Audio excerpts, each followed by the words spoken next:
Family and fellow soldiers, I'm the Professor, and this is the Moment of Truth. And now the Friday Crime Report, where we take a look at some of the crimes and some of the criminals that you're not so likely to see on your nightly news. Our first profile in criminality comes from Providence, Kentucky. Last week, Steve Sigler was arrested by the police there, and I can tell you right now, the only thing more crooked than his morals is his face. Though admittedly he did have a little help on that one.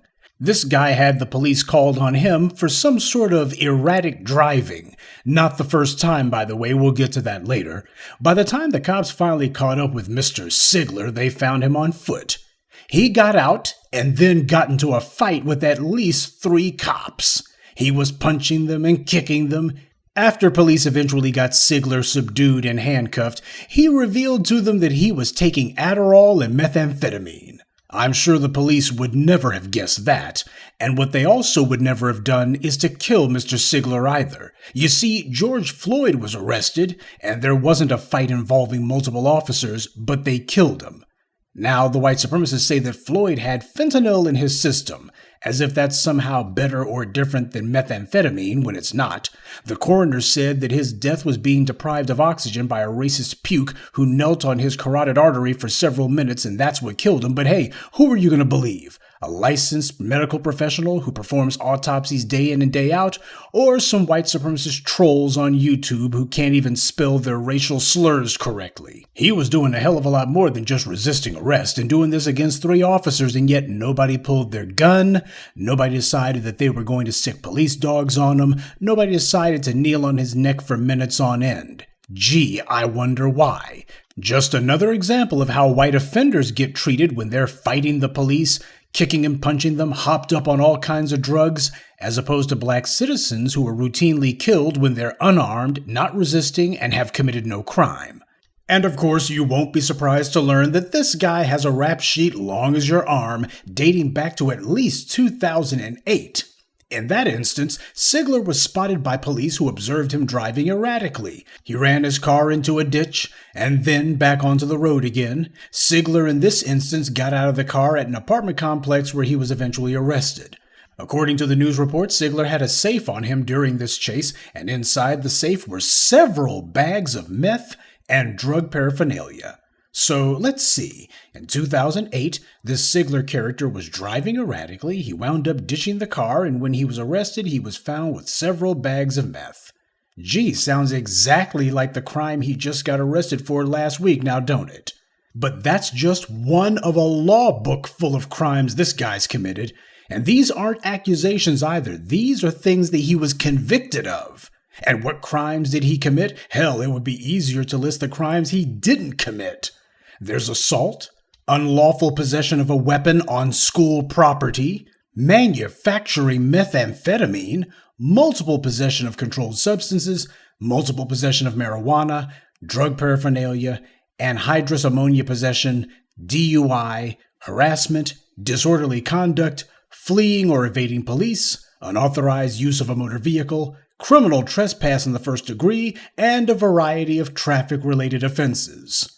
And again, these are all the things that he's already been convicted of. This is not stuff that he got charged with and made a plea deal. This is the stuff that he got convicted of.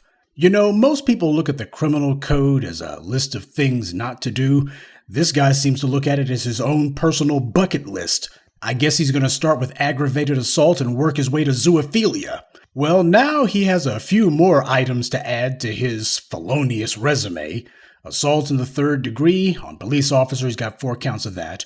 Resisting arrest, menacing, fleeing or evading police in the 1st degree, and public intoxication. This guy is not just a violent thug, but he's also a drug manufacturer. The guy makes drugs and he sells them. This guy's a drug dealer.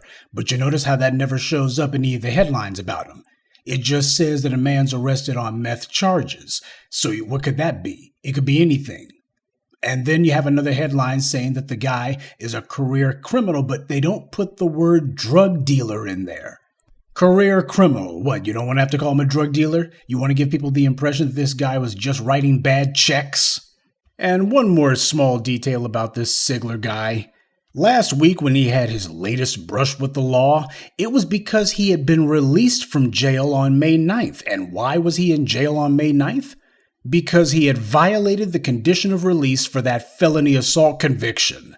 Aren't you supposed to stay in jail if you violate the conditions of your release? Well, I think we would expect to, but as we saw, the same thing happened with Kyle Rittenhouse. During his trial, he upped and moved from the address that he had given the court, and he didn't bother to tell him his forwarding address, but as we all know, the corrupt judge didn't allow him to be punished for it, same way that he allowed everything that Rittenhouse did to go unpunished.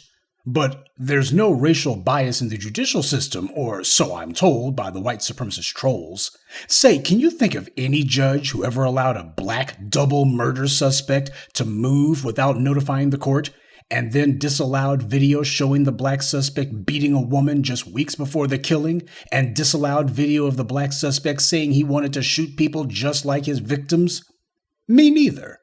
So this kind of catch and release isn't some one-off. Sigler's not some anomaly. This is standard operating procedure. For some people. Well, if these past cases are any indication, I think we can count the days before Sigler is back on the streets again. Now, this next profile in criminality is probably going to make you a little bit hot under the collar. Lake City, Florida. While the Imperial Grand Wizard of the Aryan Outpost of Florida, Ron DeSantis, has been busy trying to ban history books and going to war with Mickey Mouse, all for the sake of protecting children, mind you, one of the children in his state was being beaten by some junkie thug. On Monday of this week, Brandon Hampson of Lake City, Florida, was outside of a Cracker Barrel, no pun intended. Witnesses at the scene say they observed Hampson dragging a child to his car and then slapping the child in the face. This is a 1-year-old, mind you. The witness said that Hampson opened the car door and then threw the small child into the front seat before repeatedly punching the 1-year-old boy in the face and head area. According to the arrest report, the witness saw Hampson take a break from beating the child to light a cigarette, and then proceeded to resume repeatedly punching the child again. The cops talked to the baby's mother, who apparently was there, and she reportedly said that Hampson told her he was beating the child because she was babying the child too much. Imagine that, babying a 1-year-old baby. And if you think that the kid is being pampered a little bit too much, just go ahead and give Scooter Jr. traumatic brain injury, right? Father of the Year material right there. And of course, you won't be surprised to learn that this very fine person has an active warrant out for his arrest in a different county for failure to appear in court over a drug paraphernalia charge. Racist Ron DeSantis and his henchman Chris Rufo are trying to ban teaching history in Florida because they say teaching history would hurt white children's feelings. Meanwhile, you had a 1-year-old who was having more than his feelings hurt. DeSantis and Rufo don't care about that. But do you know what's missing from these media stories about these arrests? Any mention of where these clowns worked at. We don't know where they work at, who they're close to, or how to avoid them. This Hampson character, for all we know, he could work at a pretty school. That's something that everyone should be concerned about, but apparently neither the authorities nor the reporters bothered to look, and if they did, they didn't say anything, so we don't know where the heck this guy works at. And if the authorities' past performance is any indication, this guy will be set loose soon, and it won't even be with a felony. When the society grants you genetic immunity from law, they'll just wait until you finally off a few people before deciding that maybe you need to be put in a cage. And even then, it's no guarantee. Well, assuming that the police decide to let Hampson go just like they were letting Sigler go all those times, maybe these two will have a chance to meet each other, get to hang out. Though if they do, I would recommend they let Hampson do the driving. And that's this week's crime report. Keep your eyes open and stay alert, because there's a lot worse criminals out there than the ones the white corporate media chooses to show you. Good day, and be one. I'd like to take a moment to mention some of our contributors. Jesse Garrett, Jean Florival, Quee, Maurice Soul, and Ricky Davis. Salute to them and thank you to everyone for listening, liking, and sharing this message. Black empowerment only exists because of you.